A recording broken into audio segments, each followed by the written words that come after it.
Ils ont eu donc des Congolais par la corruption, ceci, cela.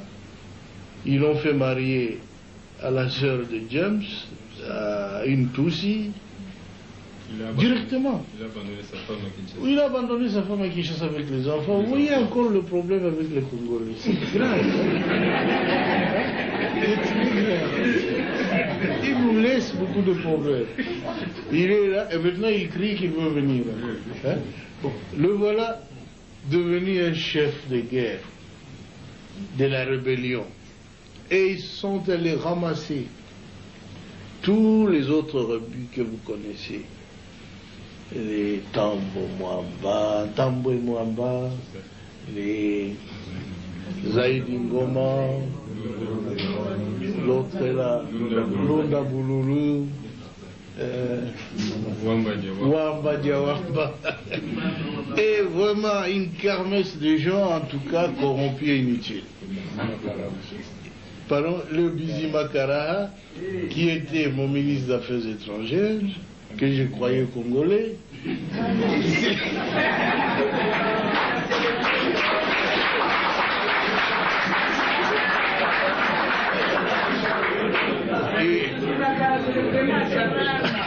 à ma très grande surprise, quand j'avais demandé à cette armée de se retirer, et avait déjà fermé des valises, ils disent, leur armée se retire, ils se sentent en insécurité. Je dis, mais non, votre armée reste. C'est l'armée rwandaise qui se retire. C'est pas la vôtre. Mais ils ont disparu. Et j'ai compris qu'ils n'étaient pas congolais alors. Parce que l'armée qui s'est retirée était rwandaise. Ah oui. Un ministre congolais, un ministre d'État a disparu. Un ministre des Affaires étrangères a disparu. J'ai dit, nous étions infiltrés alors. Infiltrés au sommet de l'État. Alors ainsi on aura pu découvrir des documents où Kagame dirigeait ces gens-là, où il complotait pour que les Tutsis prennent la tête de ce grand pays qui n'est pas le leur. Alors ça en est trop, hein. Ce pays ne leur appartient pas. Ils veulent en prendre la tête. Quoi? Mais c'est pas possible, ça a été très grave.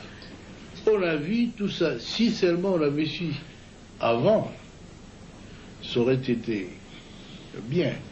Mais le conflit a éclaté après. Ils tentent le conflit, ceux qui n'ont pas pu réussir avec le coup d'État, qui avait échoué le 2 août. Et maintenant, je le vois en train d'échouer encore.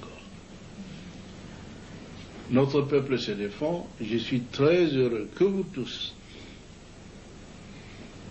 ayez pris conscience de la gravité de la situation pour nous mettre tous ensemble, tous les partis politiques confondus, chez nous. Tous les Congolais se sont mis ensemble derrière le gouvernement. Ils m'ont soutenu, je dois l'avouer très sincèrement. Et je ne sais même pas ce que je ferai pour les rendre.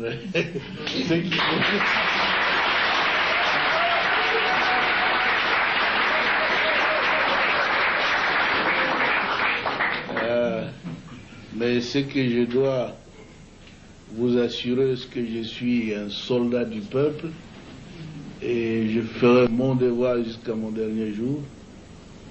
Je veux que mon pays soit totalement libre et en tout cas un pays moderne qui se développe, où sur le plan social, nos villages doivent être transformés. Parce que tout le monde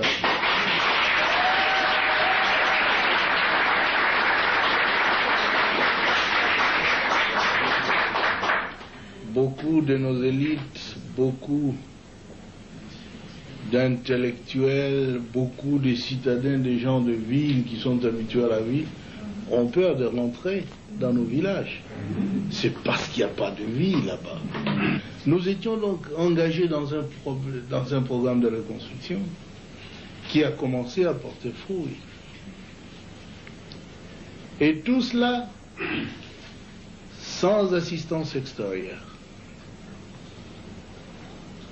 Parce que les habitudes politiques en Afrique, c'est qu'on doit attendre de l'aide de la France, des États-Unis, de l'Union européenne, de la, de la Banque mondiale, de ceci, cela.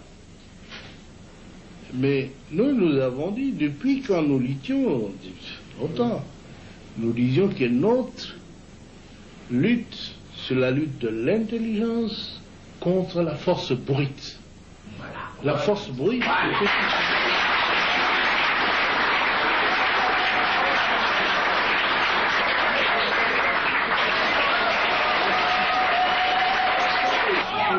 Nous disions alors dans un des congrès au Maquis où il a participé en 1976 que parce que nous avons tout dans notre pays, nous ne pouvons même pas les demander de l'assistance dehors. Il faut utiliser l'intelligentsia nationale.